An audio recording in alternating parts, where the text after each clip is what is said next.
Apa kabar Bapak-bapak, Ibu-ibu? A'udzu billahi minasyaitonir rajim. Bismillahirrahmanirrahim. Ayyuhal hadirat wal hadirun. Assalamualaikum warahmatullahi wabarakatuh.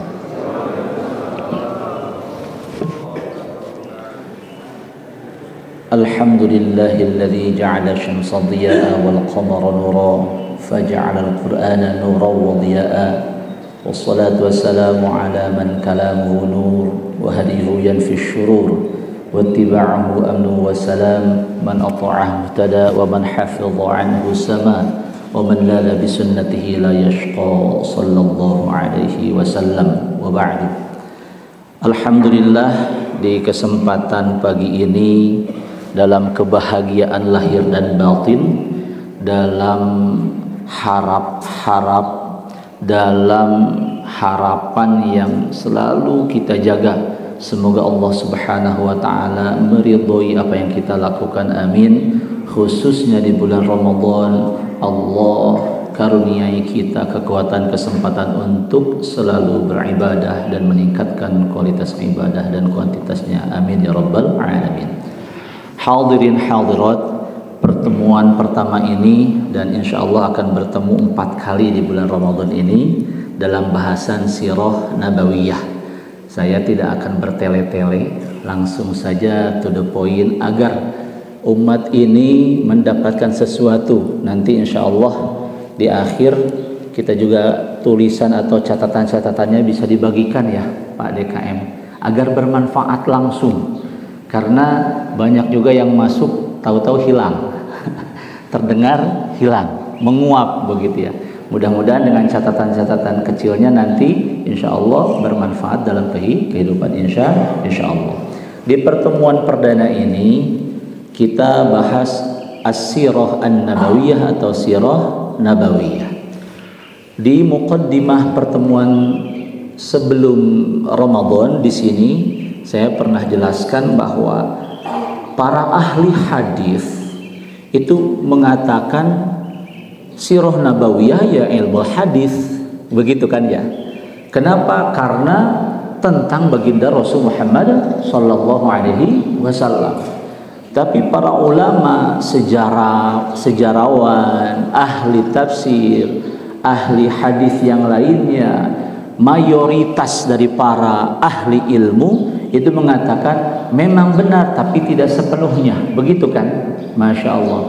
Karena ada bahasan tentang sebelum baginda Rasul Muhammad SAW diutus menjadi seorang Rasul. Apakah beliau manusia biasa? Bukan manusia biasa. Berbeda dengan ini sudah menjabat lalu dicatat sejarahnya bagaimana, begitu kan ya? Ini tidak, beliau bukan manusia biasa, bahkan beliau itu makhluk terbaik antara seluruh makhluk Allah Subhanahu wa taala.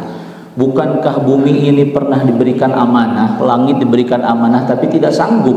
Berarti kan makhluk Allah yang ditawarkan amanah. Dari seluruh makhluk Allah Subhanahu wa taala, manusia, jin, kemudian binatang, semuanya yang terbaik adalah baginda Rasul Muhammad sallallahu alaihi wasallam. Masya Allah, masya Allah. Maka kita harus paham dari awal. Ini saya bawa catatan kecil ini, ada yang tebalnya biar kita sanad ilmunya jelas, begitu ya. Masya Allah. Yang pertama harus kita pahami dari awal, apa itu as-sunnah. As-sunnah, kita sering dengar sunnah Nabi, begitu ya, sunnah Rasul. As-sunnah dalam bahasa artinya as-sirah wat tariqah. As-sirah itu perjalanan, atau at-tariqah jalan, itu sunnah. Atau juga dalam bahasa Arab diartikan ad-mudawamah ala syai', satu kebiasaan. Atau juga al-mithalu al-muttaba', contoh yang diikuti.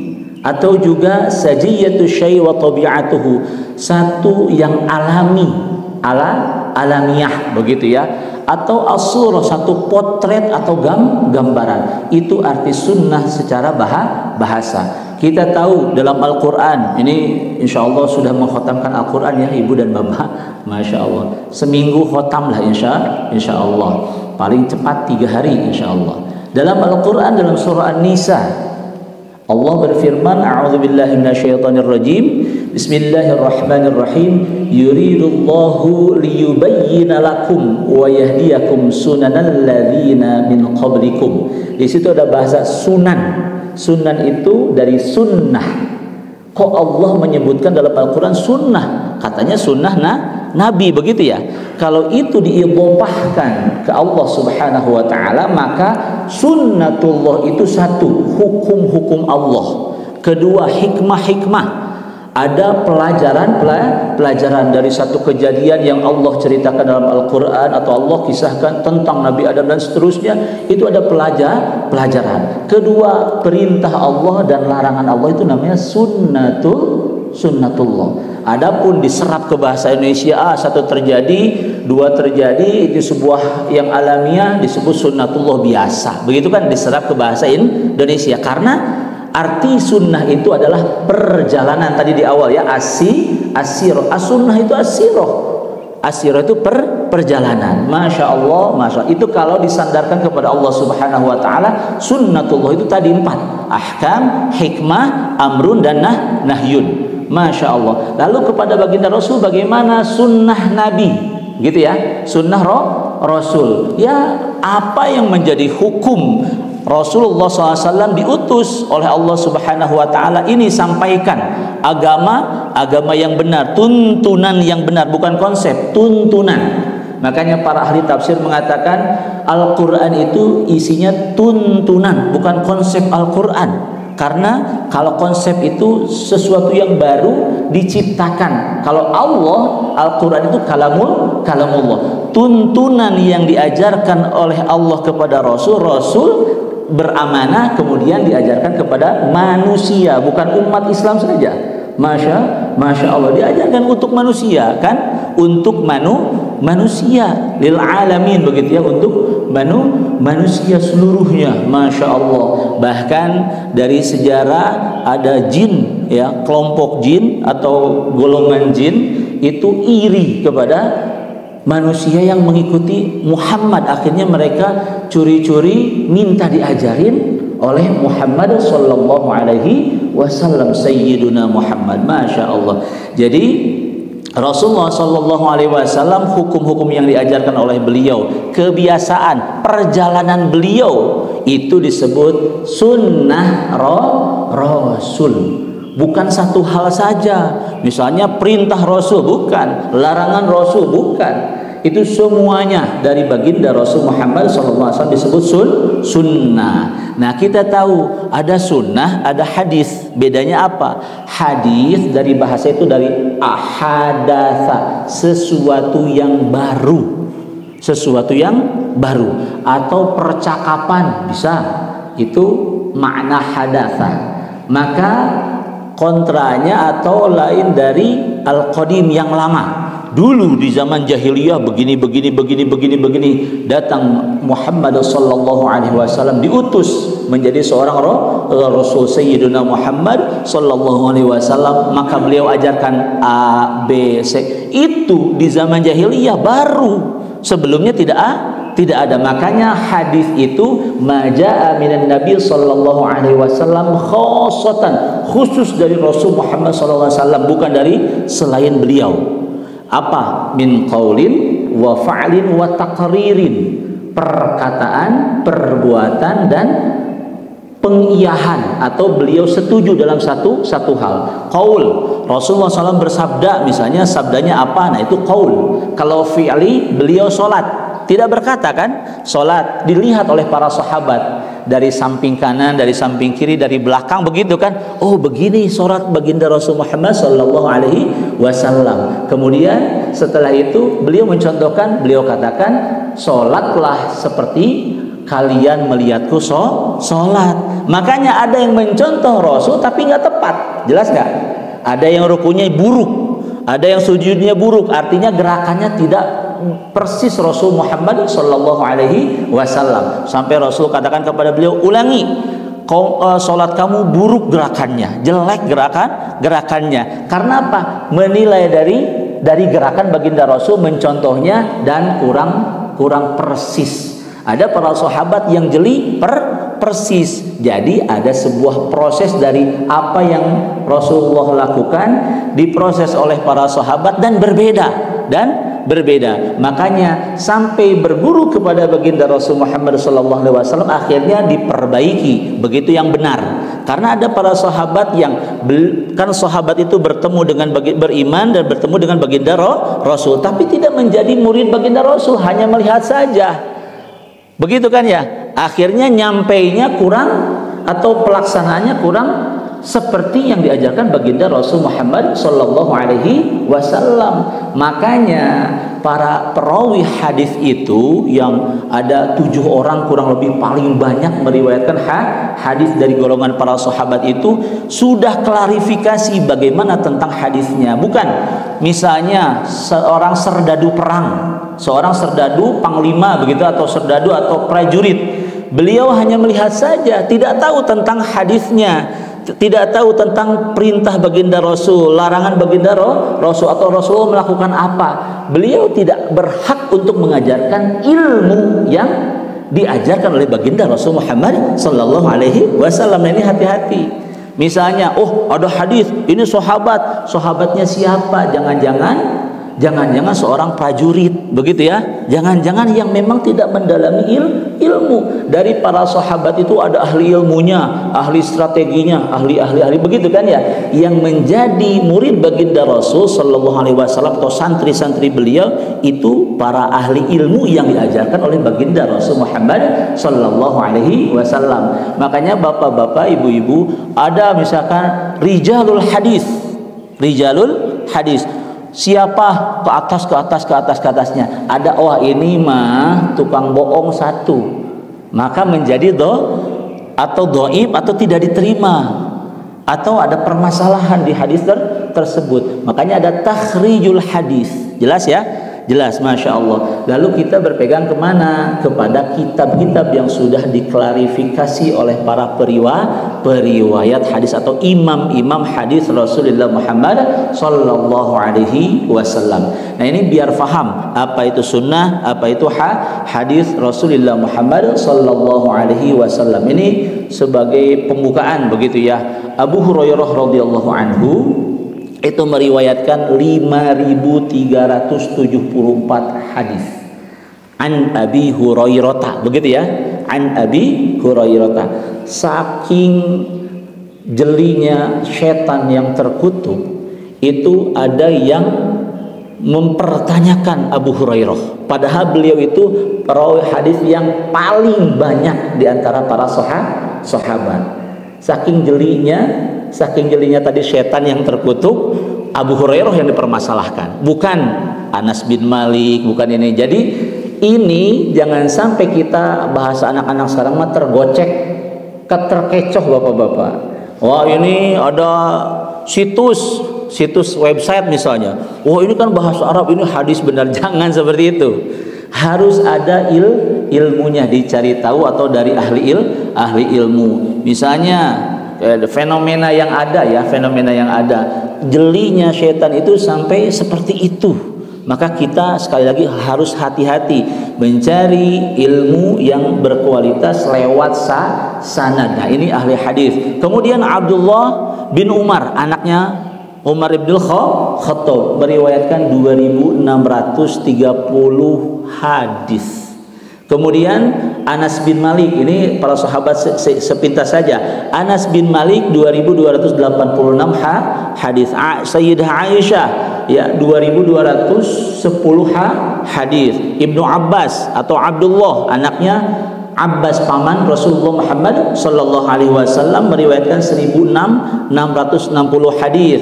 Kemudian Jabir bin Abdullah Al-Ansari, beliau 1.540 hadis. Abu Sa'id Al-Khudri 1.170 hadis. Sudah hafal semuanya? Yang penting ada gambaran dulu. Jadi ada sekitar 7 sahabat perawi hadis yang banyak begitu ya, Masya Allah.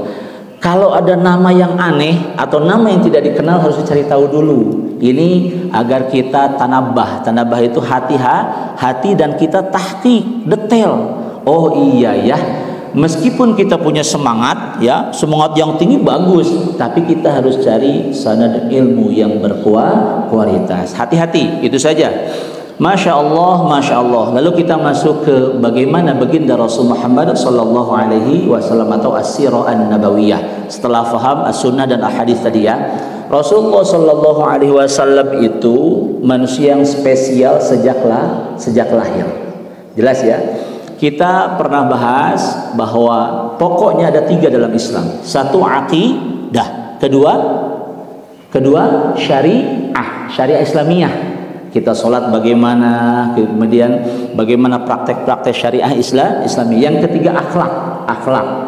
Cuman itu saja dalam Islam. Nah, Rasulullah Shallallahu Alaihi Wasallam sebelum diutus menjadi seorang Rasul itu sudah luar biasa. Luar biasa. 1, beliau dilahirkan di nasab. Nasab itu berarti keluarga ya, turunan yang sampai Nabi Adam alaihissalam tidak ada tersangkut zina sama sekali. Sedangkan kan tiap masa itu, misalnya zaman Nabi Lut kan ada kejadian yang aneh begitu ya. Nah, nasabnya baginda Rasul itu bersih sampai Nabi Adam alaihissalam. Itu menurut para ahli dan sudah jelas nasabnya itu Masya Allah bersih. Sampai ibunya dan ayahnya itu bersih. Masya Allah. Dan beliau dilahirkan dari qabilah yang paling mulia di muka bumi ini, yaitu Quraisy. Siapa yang mengatakan ini? Beliau setelah diutus menjadi seorang Rasul. Beliau nyatakan dalam riwayat At-Tirmidzi.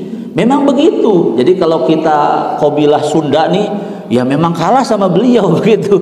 Gak usah merasa ini beliau itu qabilah terbaik dari seluruh qabilah yang ada di muka bumi ini. Masya Allah. Beliau mengatakan saya memang terlahir terbaik. Innallaha ta'ala khalaqal khalqa. Allah menciptakan ciptaan terus dan yang terbaik adalah qabilah Quraisy. Itu sabda baginda Rasul Muhammad sallallahu alaihi wasallam dalam riwayat At-Tirmidzi. Maka nasab beliau luar biasa, tak tertandingi. 1. Kemudian yang kedua, beliau ini hidup atau lahir di kandungan ibunya Sayyidah siapa? Aminah. Masya Allah. Sayyidah Aminah di kandungannya waktu itu baru 2 bulan. Nah, barangkali ada yang belum tahu ya, bukan 4 bulan. Kalau 4 bulan dalam Al-Quran dijelaskan itu ditiupkan ruh, begitu ya. Jadi seorang ibu kalau sudah 4 bulan itu sudah punya harapan. Oh, ini sudah jadi janin, sudah ada ruhnya. Tapi kalau 2 bulan, Masya Allah, suaminya meninggal. Bagaimana kira-kira seorang ibu? Masya Allah. Jadi beliau itu kuat sekali ibunya. Ini kandungan baru 2 bulan, tapi ini harus sampai dilahirkan. Begitu kan ya? Jadi optimis. Berarti beliau Sayyidah Aminah itu bersandar kepada siapa? Kepada Zat yang menciptakan seluruh alam semesta. Karena akidah beliau, meskipun beliau menyembah pemilik Ka'bah, bahasanya waktu zaman jahiliyah begitu. Sayyidah Aminah itu menyembah pemilik Ka'bah, Rabbul Bait. Rabbul Bait itu Rabbul Ka'bah maksudnya.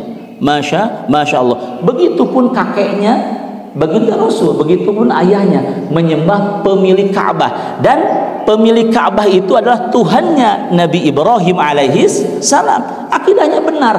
Meskipun waktu itu kan banyak patung-patung di dalam dan di luarnya kan, itu kan ciptaan orang-orang yang oknum di zaman itu, begitu ya.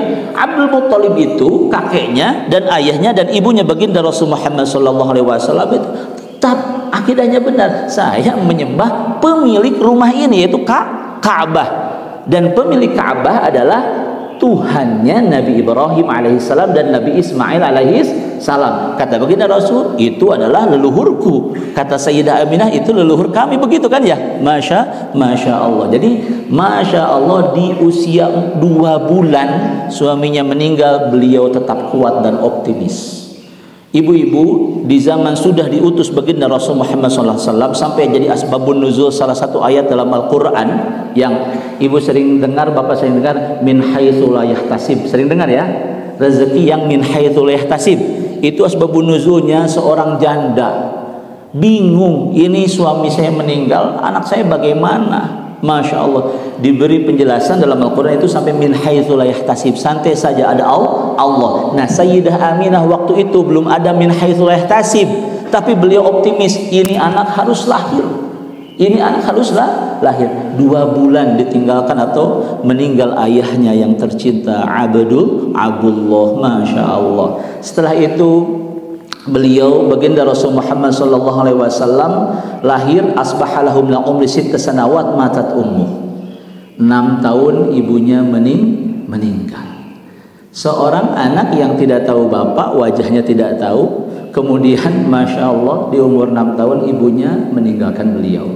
Jadi Rasulullah Muhammad sallallahu alaihi wasallam itu hatinya lembut sekali melihat satu bencana, melihat sesuatu yang menyedihkan, empatinya tinggi lah bahasa zaman sekarang begitu ya, karena beliau tuh tahu nggak ada bapak, nggak ada ibu dari umur 6 tahun. Masya Allah.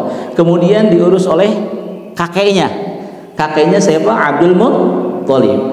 Beliau meninggal atau Abdul Muttalib meninggal saat baginda Rasul di umur berapa? 8 tahun. Baru iya dah sama kakek saja, saya sama kakek saja. Baru 8 tahun, Masya Allah, baru 2 tahun setelah meninggal ibunya. Meninggal juga kakeknya tercinta. Sedih lagi beliau. Makanya sampai beliau mengatakan, ini request dari baginda Rasul, bapak-bapak. Secara alami. Sampai request baginda Rasul, saya dengan yang membiayai anak yatim itu seperti ini di surga. Karena beliau tahu bagaimana sedihnya, bagaimana kondisinya. Masya Allah, Masya Allah. 2 bulan sudah nggak ada bapak, 6 tahun nggak ada ibu, yang beliau yang menemani beliau kakeknya 8 tahun meninggal juga, akhirnya bersama pamannya. Jadi beliau tuh tahapannya bersama ini, Masya Allah, dalam kondisi yang luar biasa, bukan biasa saja. Masya Allah. Dan beliau menjadi kuat bersama pamannya. Ini secara lahiriah ya, memang kita bisa menghitungnya. Tapi batiniyahnya begini bapak-bapak. Oh, ini kakek saya. Kakek saya adalah bapaknya orang tua saya, begitu kan ya. Jadi oh, ini bisa diandalkan. Ini bisa saya bertanya ke beliau, saya meminta kepada beliau, saya curhat kepada beliau. Itu seperti itu kedekatannya. Tapi kepada paman berbeda. Masya Allah. Jadi kalau satu sosok seperti ini dibagi 4, ini sudah terisi, ini sudah terisi, ini terisi. Lahir batin baginda Rasul Muhammad SAW semuanya sudah terisi. Yang terakhir bersama paman, saya tidak boleh manja, kan begitu. Masa ke paman seperti ke kakek, berbeda kan? Paman itu saudaranya ayah, begitu ya. Masya Allah.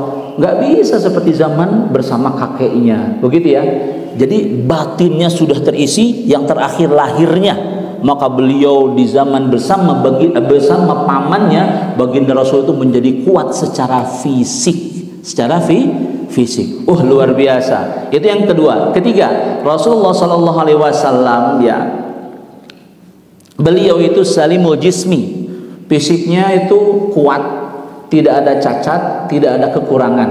Bahkan dalam riwayat, orang yang susah dikalahkan dalam gulat, masih ingat gak? Sayyidina Ali itu kan jago gulat, Umar bin Khattab juga jago gulat, tak terkalahkan di zaman di angkatan mereka itu.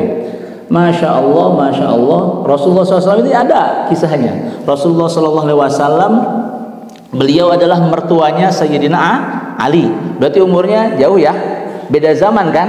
Umar bin Khattab di angkatannya tak terkalahkan. Nah, Sayyidina Ali di bawahnya tak terkalahkan.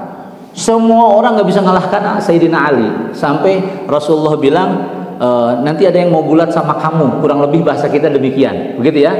Tuh di belakang sana, nanti di belakang gunung. Ternyata ada orang yang pakai ditutup wajahnya dengan sorban, kalau bahasa kita ya, ditutup dengan imamah, yang kelihatan matanya saja. Gulat dengan Sayyidina Ali, beberapa ronde nggak pernah menang itu Sayyidina Ali. Padahal pemuda, tidak terkalahkan, umurnya jauh dengan baginda Rasul. Ternyata yang pakai imamah itu baginda Rasul Muhammad sallallahu alaihi wasallam. Jadi beliau di masa umur khamsinat, 50-an tahun, mengalahkan pemuda yang umur 20-an tahun. Bagaimana fisiknya, gambarannya begitu ya? Masya Allah. Beliau itu kuat karena apa? Beliau tumbuh bersama pamannya di mana? Di alam yang mana alam itu mengajarkan banyak hal, yaitu di Sokhro. Sokhro itu gurun, bukan di perkotaan. Jadi beliau tahu tentang cuaca, beliau tahu bagaimana mencari air di gurun. Kan air itu di gurun itu ada ya spot-spotnya begitu ya, nggak satu ini, tapi beliau tuh mengerti semuanya karena hidup di alam begitu ya. Masya Allah. Jadi di samping beliau kuat badannya karena bergaulnya di Baduy. Kalau bahasa kita kan Baduy, pedalaman, begitu ya. Tidak di kota yang sudah terkontaminasi banyak orang datang ke sana. Kan heterogen ya, begitu ya. Tapi kalau di pedalaman seperti bahasa Arab asli. Bahasa Arab asli yang diwariskan oleh pendahulu-pendahulu. Makanya beliau meskipun tidak bisa menulis dan membaca, tapi bahasanya, pengetahuan bahasanya luar biasa. Fasihul lisan. Masya Allah. Kan sekarang juga kalau mau belajar bahasa Sunda di Bandung mah sudah campur ya. Tapi kalau ke pedalaman, ke kampung, itu bahasa Sundanya asli yang masih lemes begitu dan seterusnya. Nah, beliau itu fasihul lisan. Jadi secara fisik demikian, kemudian lisannya pun fasih, dan beliau jago menunggang kuda. Tak terkalahkan. Masya Allah.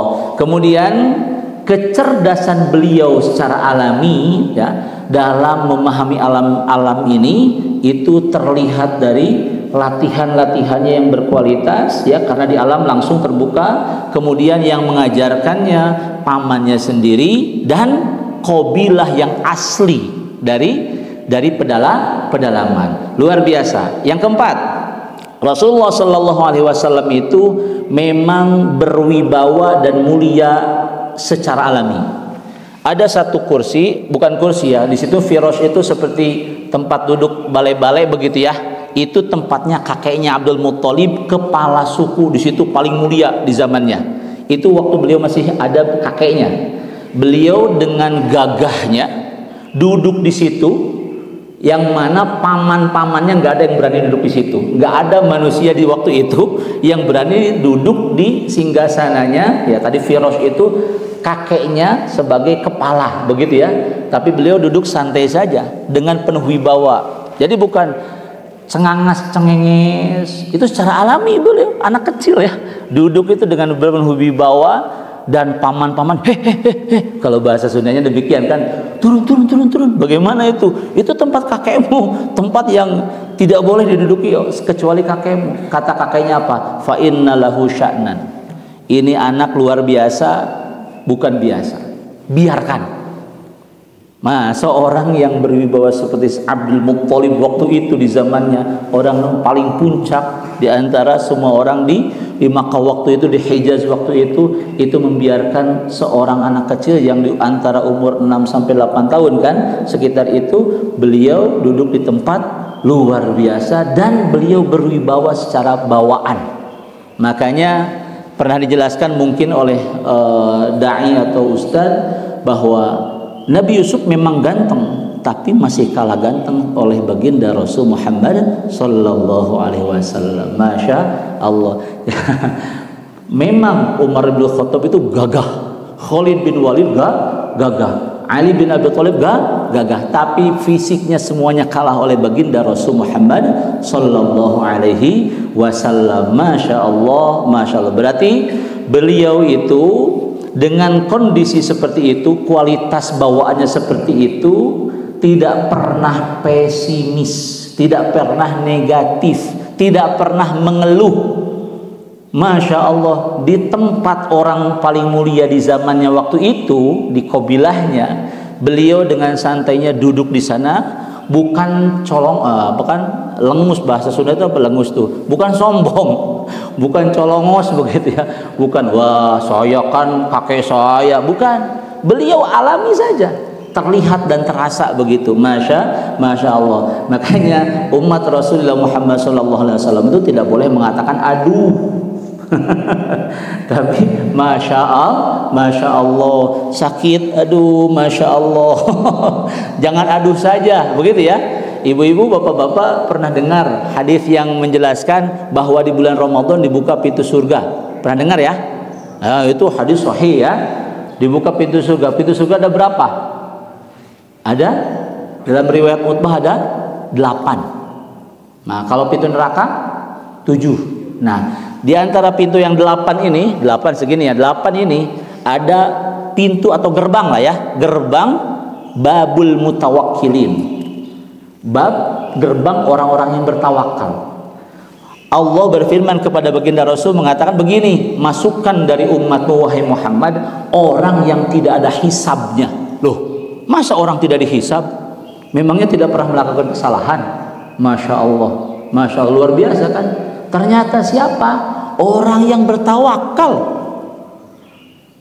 Orang yang bertawakal. Umat Rasul itu tidak pernah mengeluh.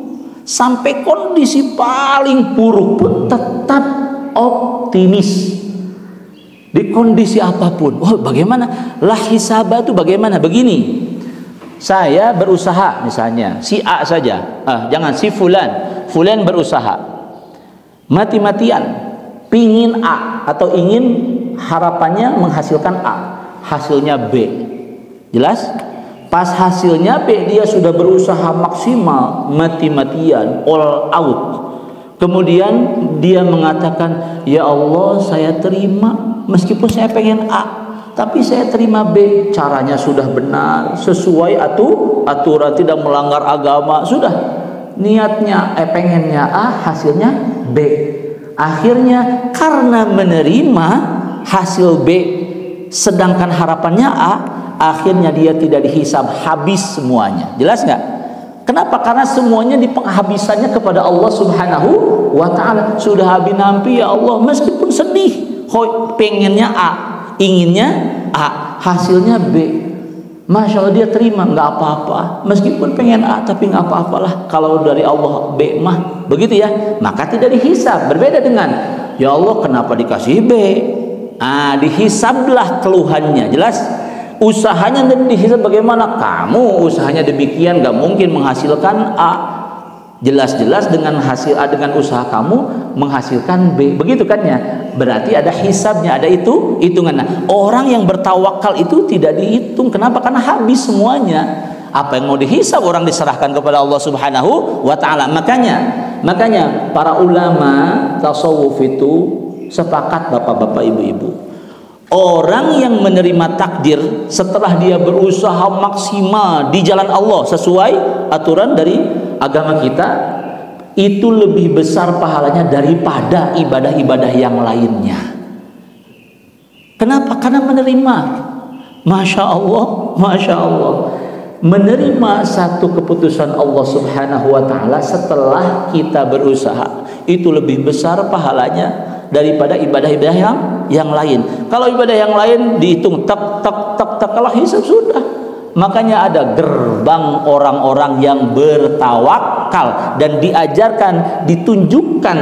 ditunjukkan secara alami oleh baginda Rasul Muhammad sallallahu alaihi wasallam. Kan kalau anak-anak yang di umur itu duduk di singgasana kakeknya yang luar biasa, oh ini kan kakek saya, begitu ya, ada kesombongan. Beliau enggak, duduk saja. Dan Masya Allah kakeknya setuju ya. Selanjutnya beliau itu yang kelima ya, Rasulullah Shallallahu Alaihi Wasallam itu mengembala kambing. Nah, setelah kakeknya tidak ada, karena tadi hidup di alam ya, sampai umur berapa? 25 tahun. Berarti berapa tahun kurang lebih? Belasan tahun ya, dari 8 tahun ke atas kan dengan pamannya. Sampai 25 tahun itu mengembala kambing. Berarti baginda Rasul bagaimana? Beliau adalah pejuang yang pantang menyerah. Masya Allah. Pertama ya, beliau nasabnya bagus, kemudian empatinya, hatinya lembut sekali.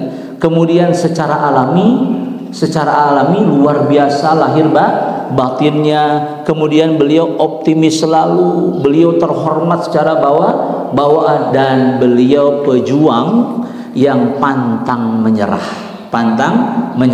Allahu Akbar. Rasulullah SAW mengatakan, atau dalam hadis Rasulullah Muhammad SAW itu bersabda bahwa seluruh nabi itu mengembala kambing. Para sahabat bertanya, termasuk engkau? Iya, para nabi termasuk saya mengembala kambing. Beliau sampai umur 25 tahun belum diutus menjadi seorang rasul kan? Nah, baru pas 40 tahun menjadi seorang rasul, diutus menjadi seorang rasul. Selanjutnya yang keenam, beliau ini ya terjaga dan dijaga. Waktu di sini dari riwayat atau dikisahkan oleh guru kami, yaitu salah seorang syekh di sana di Mesir sana, beliau itu pernah manggul batu, dan beliau mau buka baju, ada suara, auratmu wahai Muhammad sallallahu alaihi wasallam. Dalam riwayat lain ada beliau itu pernah teman-temannya di umur remaja itu mau mendengarkan lantunan lagu agoni kan zaman dulu sudah ada kan begitu ya. Band kepret band kepret ibu-ibu, band kepret begitu ya, yang dikepret-kepret itu dung. Nah itu waktu itu teman-temannya mau mendengarkan itu, Rasulullah mau berangkat, mau sama mendengarkan, tahu-tahu beliau ngantuk. Beliau ngantuk, akhirnya nggak jadi berangkat, tidur beliau. Siapa yang jaga? Allah Subhanahu wa Ta'ala. Makanya terjaga dan dijaga. Masya Allah. Saat mau membuka baju seperti anak-anaknya, jadi bajunya itu disimpan di sini untuk ganjel batu begitu kan ya, kan biar nggak sakit. Itu ada suara auratak ya Muhammad, auratmu Muhammad. Akhirnya beliau nggak jadi, jelas ya. Nah ini yang beliau tidak sadar, saya mau berangkat, tahu-tahu ngantuk tidur. Teman-temannya berangkat mendengarkan lagu, beliau tidak. Masya Allah. Jadi telinganya terjaga nggak? Telinga beliau itu terjaga. Sampai satu lagu pun belum pernah beliau dengarkan. Masya Allah. Kalau dulu kan nggak seperti zaman sekarang ya. Jadi kalau di sana ada musik, di sini nggak terdengar begitu ya. Beda dengan zaman sekarang, ada pengeras suara. Masya Allah. Telinga beliau terjaga. Bagaimana dengan lisannya? Beliau itu lisannya tidak pernah mengatakan kotor sekalipun. Termasuk matanya dijaga, seluruh badannya dijaga oleh Allah Subhanahu wa Ta'ala. Masya Allah. Itu baginda Rasul yang keenam. Jadi beliau terjaga dan dijaga. Selanjutnya yang ketujuh, Rasulullah Shallallahu Alaihi Wasallam itu terkenal logikanya kuat.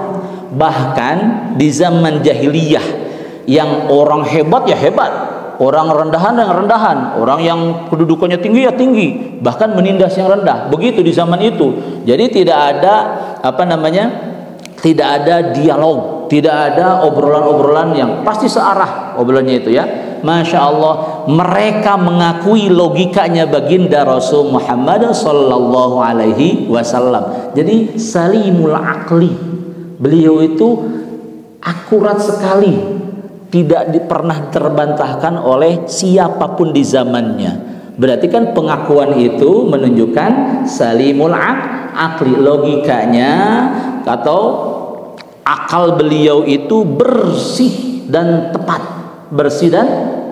sampai diakui oleh para pujangga, oleh politisi, oleh pejabat, oleh orang-orang yang berpengaruh. Itu diakui bahwa Muhammad sallallahu alaihi wasallam ini logikanya luar biasa. Allahu akbar. Contoh yang terkenal, mungkin ibu-ibu dan bapak-bapak sering pernah dengar begitu ya, waktu ada perselisihan Hajar itu ya, yang batu itu ya, jelas ya. Kemudian kalau ini orang ini terpercaya, waktu itu kan beliau hanya nolol begini. Oh, kalau ini kami percaya, sudah beliau saja. Itu kan berarti beliau itu tak terbantahkan, diakui. Jadi tidak pernah ada yang mendebat baginda Rasul, karena luar biasa ya, masya Allah. Yang kedelapan, Beliau jelas gambarannya dari tadi sudah itu terpercaya.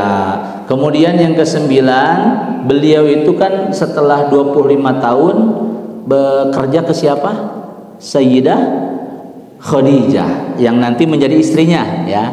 Ini sekalian ini juga mengulang ingatan kita, ya, begitu. Itu sudah tahu semuanya. Bekerja di Sayyidah Khadijah. Kemudian beliau berarti sering keluar Mekah, ke Basra, ke Syam, ya, negeri Syam. Dan ternyata beliau itu di sana bukan hanya berdagang. Beliau ngobrol dengan banyak kalangan. Beliau mengingat itu semua. Beliau mencari tahu tentang tradisi-tradisi. Di zaman itu, Masya Allah, belum ada yang berpikiran seperti itu. Dulu itu kalkulatif, Pak.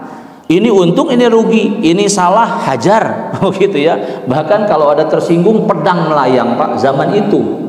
Sampai anak perempuan kan dikubur, kan, ya, dikubur. Tiap malam mabuk-mabukan. Wah, pokoknya sudah kacau balau. Nggak ada yang berpikiran meneliti, nggak ada yang berpikiran untuk berdialog dengan banyak orang, begitu. Sayyidina Muhammad SAW sudah melakukannya. Beliau pengen tahu, oh ini kebiasaan, adat kebiasaan di daerah ini begini. Masya Allah, Masya Allah. Makanya ini bisa jadi sentilan untuk kita semua. Kita bilang ingin ikut sunnah Rasul, atau kita ingin mengikuti baginda Rasul, sunnah Rasul kita lakukan, tapi kita kasar ke tetangga, kita kasar ke teman, kita tidak mau tahu orang lain, tidak mau tahu kebiasaan di mana, begitu kan, ya? Masya Allah, Masya Allah. Hadirin hadirat, saya lahir di pesantren. Jadi dari Borojo saya sudah pesantren, ibu-ibu. Karena orang tua saya itu pendidik sudah 200 tahun lebih. Jadi ada tradisi-tradisi yang tidak ada dalam sunnah Rasul Muhammad SAW, tidak beliau ajarkan. Contoh, sebelum belajar baca Al-Fatihah. Sebelum thalabul ilmi baca Al-Fatihah. Apakah pernah Rasulullah mengatakan, hei umatku, baca Al-Fatihah sebelum ngaji? Nggak pernah. Begitu kan, ya? Tapi siapa yang melakukannya? Imam madhab Hanafi, Hambali, Maliki, Syafi'i, semuanya melakukannya. Salah satunya membaca Al-Fatihah. Ibnu Taimiyah yang Nasirul Sunnah, yang beliau itu menggaungkan sunnah, pokoknya kembali lagi ke sunnah. Ibnu Taimiyah melakukannya. Ibnu Qayyim juga beliau melakukannya. Jadi sebelum menuntut ilmu baca doa, salah satunya Al-Fatihah. Itu tidak dilakukan Rasul, ternyata menjadi tradisi yang luar biasa. Karena dalam Al-Fatihah itu yang luar biasa diucapkan sebelum menuntut ilmu, tidak apa-apa. Itu tidak diajarkan baginda Rasul kudu begini, harus begini, tidak. Ya, karena saya lahir di tradisi yang banyak sekali. Oh, begini, pulang dari masjid saya teliti semuanya. Kesimpulannya apa? Ternyata ulama-ulama kita terdahulu itu luar biasa visionaris. Visioner. Mereka itu ingin umat ini terbentuk lahir dan batin baik. Kemudian alasan-alasan hadisnya ada yang untuk kebaikan. Fastabiqul khairat, ada, ternyata luar biasa. Saya teliti itu kebiasaan-kebiasaan. Karena saya tidak terafiliasi ke organisasi Islam, saya bermadhab Syafi'i, jadi saya clear, tidak terpengaruh oleh apapun. Saya teliti semuanya, ternyata kesimpulannya ulama-ulama kita yang terdahulu itu luar biasa hebat berilmu. Bahkan ada banyak sekali tradisi yang nafasnya Islami tidak bertentangan dengan Islam, dan kita tidak tahu ternyata itu tidak ada hadisnya, begitu ya. Tapi tidak apa-apa. Salah satunya Ibnu Taimiyah, Ibnu Qayyim, semuanya melakukan membaca Al-Fatihah, tidak diajarkan Rasul Muhammad Sallallahu Alaihi Wasallam. Berarti tidak sesuai sunnah. Masya Allah, Masya Allah. Tidak sampai demikian, begitu ya. Rasulullah Sallallahu Alaihi Wasallam meneliti semua itu agar ajaran Islam bisa masuk kemanapun. Bukan Islam benar, kamu salah, bukan. Itu tidak boleh. Itu tidak boleh. Misalnya, ya, kita balik lagi, kenapa ada yang melakukan maksiat, salah, khilaf, dosa dan seterusnya? Karena dua hal. Satu karena bodoh, kedua karena satu karena bodoh, kedua karena nafsu ammaroh. Hanya itu. Berarti kalau ada yang berbeda pendapat dengan kita, barangkali kita yang tidak tahu, atau dia tak tahu, atau dia tidak tahu kita tak tahu. Artinya Rasulullah SAW secara alami tadi ya meneliti satu kebiasaan, satu bahasan di kabilah atau di satu suku itu untuk nanti pada akhirnya mengajarkan Islam kepada mereka sesuai bahasa mereka, sesuai kebiasaan mereka, diluruskan menjadi muslim. Masya Allah, Masya Allah. Mudah-mudahan kita bisa mencontoh beliau, amin ya rabbal alamin.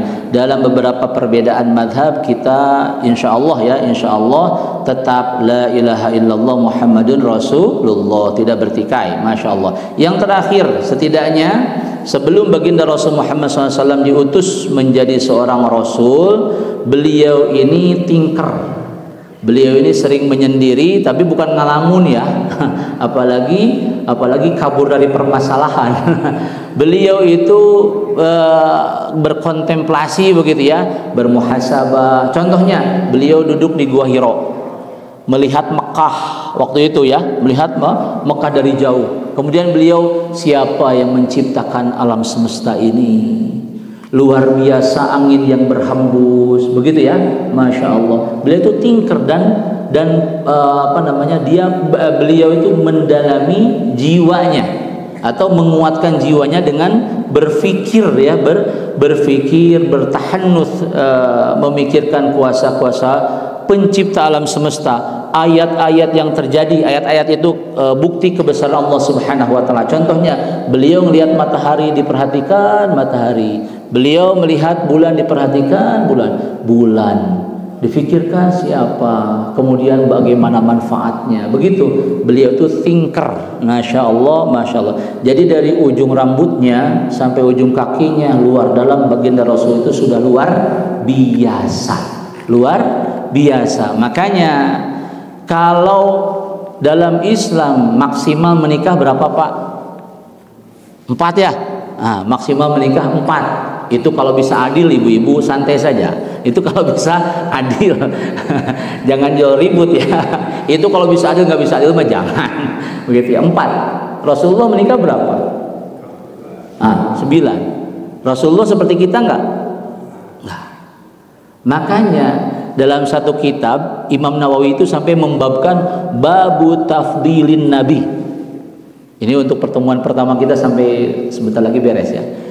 Bab mengagungkan Rasul Muhammad SAW atau menspesialkan Rasul Muhammad SAW. Di situ beliau mengutip hadis Rasulullah Muhammad SAW, ana sayyidu waladi Adam, saya itu tuannya anak Adam. Yaumal qiyamah, nanti di yaumul qiyamah pimpinan kita siapa? Seluruh manusia. Siapa? Muhammad sallallahu alaihi wasallam. Makanya Imam Nawawi nggak mau manggil Muhammad. Beliau bilang Sayyiduna Muhammad. Ada Sayyid atas dasar hadis ini. Riwayatnya Imam Muslim sahih, Pak. Makanya sebagai penghormatan manusia yang bukan seperti manusia, makhluk yang terbaik, sebagai pimpinan nanti yaumul qiyamah, yang nanti ada syafaat uzma, syafaat khoso, syafaat itu Rasulullah SAW mensyafaati seluruhnya dulu, kemudian terus. Itu beliau itu kuncinya, pimpinannya. Masya Allah, Masya Allah. Nah, kemudian wa awwaluman yanshaqqu anhu qubur. Beliau tuh orang yang pertama dibukakan kubur, dan beliau muncul setelah nanti pas dibangkitkan setelah kiamat kan ya, setelah dihancurkan semuanya, meninggal semuanya, yang pertama bangkit itu baginda Rasul Muhammad sallallahu alaihi wasallam, yang pertama keluar itu. Kemudian beliau yang pertama memberi syafaat, memberi pertolongan. Bukan Nabi Adam, bukan Nabi Musa, bukan yang ini yang ganteng siapa Bu? Nabi Yusuf, inget aja. Nah itu bukan, tapi Nabi Muhammad Sallallahu Alaihi Wasallam. Ini umatku mana? Ya, diberikan syafaat, ditolong, begitu ya. Dan beliau itu orang yang awwalu musyafa', pertama yang kan beliau diberikan izin, berarti diberikan izin pertolongan, berarti beliau yang pertama ditolong oleh Allah Subhanahu wa taala, begitu kan ya?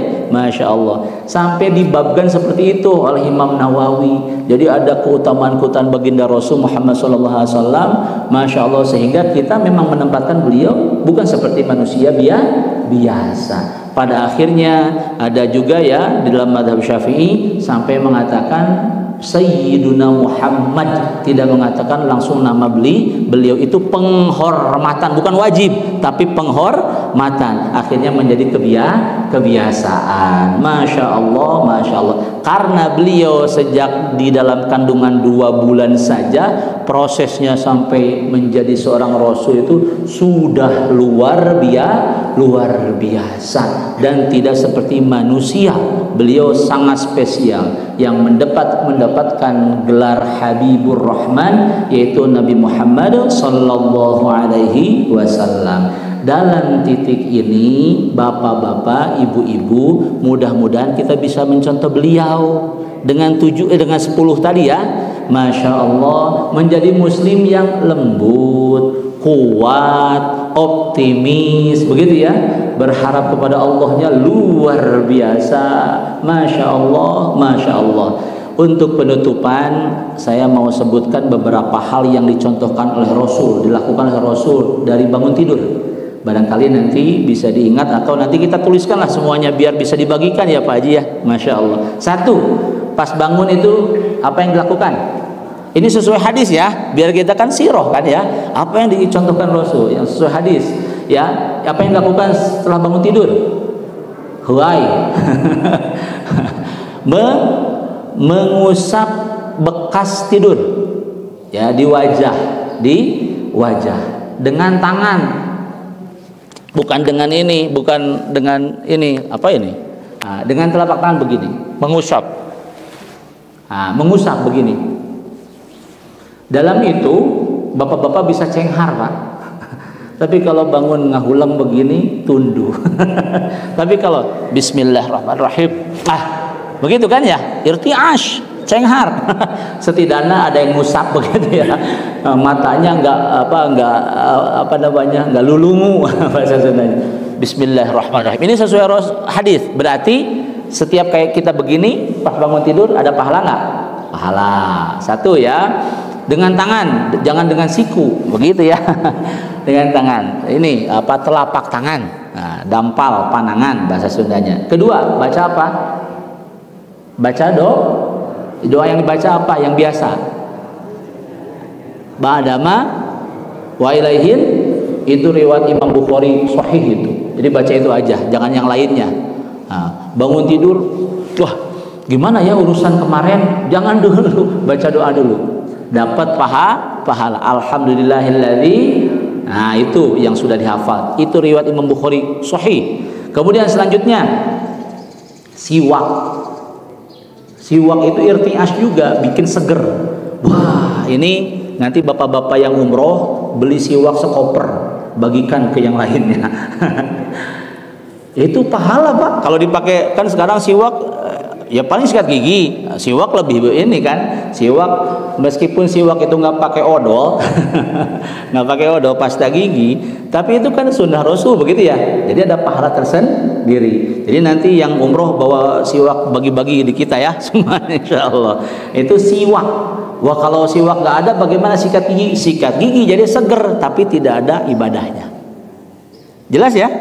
Siwak. Wah berarti saya mau pasta gigi yang ada siwaknya. Bagus, itu solusi. Masya Allah, Masya Allah. Kalau nggak siwak, jadi meskipun begini Bu, maksud saya begini, dengan siwak langsung nih, tek tek tek tek tek, misalkan, atau setelah sikat gigi habis itu siwak, dapat pahalanya insya Allah. Itu 3. 4, jangan banyak-banyak, 5 saja ya. Nah, 4 apa setelah itu? Alistinsyar, ngingsrek cai. Ngingsrek tahu Ibu? Nah, dikeluarkan. Jangan pakai ini atau pakai ini. Jadi diinsrek itu masuk air sedikit ke sini, kemudian dikeluarkan. Itu ada setan yang bersembunyi di situ. Ada setan yang sembunyi. Wah, berarti rumah kita tidak aman dari setan. Itu jangan sampai ke sana pemahamannya. Nanti bahasan hadis itu ya. Pokoknya ngingsrek cai. Jadi ininya bersih di pagi hari. Kan kalau di sini ada nggak enak pas nanti beraktivitas, atau nanti ada sesuatu di sini kaingsrek kehirup pas tidur begitu ya. Setiap melakukannya berarti dapat pahala. Yang terakhir cuci tangan 3 kali. Aduh, ingin sedek cainya 3 kali, habis itu cuci tangan. Cuci tangannya yang ini ya, bukan segini. Ini cuci tangan. Jadi bangun tidur seperti itu. Masya Allah. Insya Allah wajah kita, ini kita, mulut kita dan tangan kita bersih sehingga mau takbiratul ihram subuh enak. Insya Allah. Itu 5 hal ya. Nah, insya Allah semuanya sahih. Ada yang muttafaqun alaih, bahkan siwak, istinsyar sama ghusl yadain itu muttafaqun alaih, riwayat Imam Bukhari dan Muslim. Insya Allah mulai besok itu dijadikan rutinitas. Insya Allah dapat pahala. Amin ya rabbal alamin. Ini pertemuan pertama kita. Insya Allah kita lanjutkan besok insya Allah. Hadirin hadirat, saya pikir cukup apa yang dibahas untuk pagi ini. Saya mohon maaf bila ada khilaf, ada salah. Astagfirullah. Mudah-mudahan ilmu kita bermanfaat. Amin. Mudah-mudahan Allah Subhanahu wa taala memberikan kekuatan dan kesempatan untuk kita beribadah terus. Amin ya rabbal alamin. Untuk itu kita baca Al-Fatihah. A'udzubillahi minasyaitonirrajim. Bismillahirrahmanirrahim. Alhamdulillahirabbil alamin. Arrahmanirrahim. Maliki yaumiddin. Iyyaka na'budu wa iyyaka nasta'in. Ihdinas siratal mustaqim. Siratal ladzina an'amta 'alaihim ghairil maghdubi 'alaihim waladdallin. Amin ya rabbal alamin. Saya mohon maaf bila ada khilaf, ada salah. Astaghfirullah. Akhirul kalam. Assalamualaikum warahmatullahi wabarakatuh.